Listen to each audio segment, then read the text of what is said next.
પ્રણામ. હું doctor Kishorsinh N Chavda, કુલપતિ શ્રી વીર નર્મદ દક્ષિણ ગુજરાત યુનિવર્સિટી, સુરત, ગુજરાત, ભારત.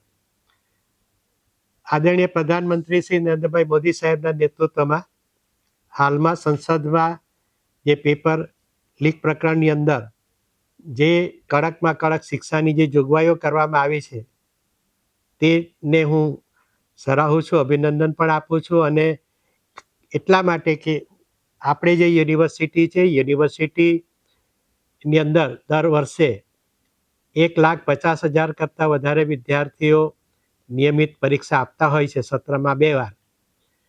અને એની અંદર પેપર લીકથી કારણ કે વિદ્યાર્થી જે છે એ આવા પ્રસંગોએ ખૂબ જ માનસિક પીડા અનુભવતો હોય છે અને એ ખૂબ જ નિરાશ પણ થઈ જતો હોય છે, કારણ કે એની વયમર્યાદા એ પ્રકારની છે કે જેથી બહુ ખૂબ ઝડપથી એ નિરાશ થઈ જાય છે. અને જ્યારે એને બીજી વાર આ જ પ્રયત્ન કરવાનો હોય છે ત્યારે એ પોતાનું નિયત પરફોર્મન્સ કરી શકતો નથી અને એની સ્પર્ધાત્મક પરીક્ષાની જે તકો જે છે એ પણ ગુમાવતો હોય છે.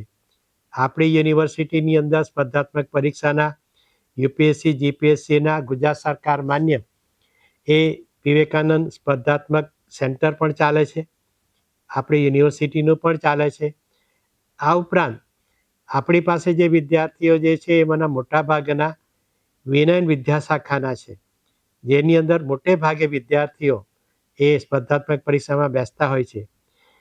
કુલ મળીને પેપર લીકના દોષિતોને જે કડક શિક્ષાનો જે કાયદો કરવામાં આવ્યો છે તેને હું ટેકો પણ જાહેર કરું છું, જેથી વિદ્યાર્થીઓ પોતાના સ્વસ્થ મને અને ભારત રાષ્ટ્રના વિકસિત ભારત 2047ના સપનાને સાકાર કરવા માટે વિદ્યાર્થી સ્વસ્થ મને પરીક્ષા પણ આપે એ પણ જરૂરી છે. અને સાથે સાથે આ પ્રકારના જે તત્વો છે એ આવા પ્રકારના નિર્ણયોથી ચોક્કસપણે દૂર રહેશે એવું હું માનું છું.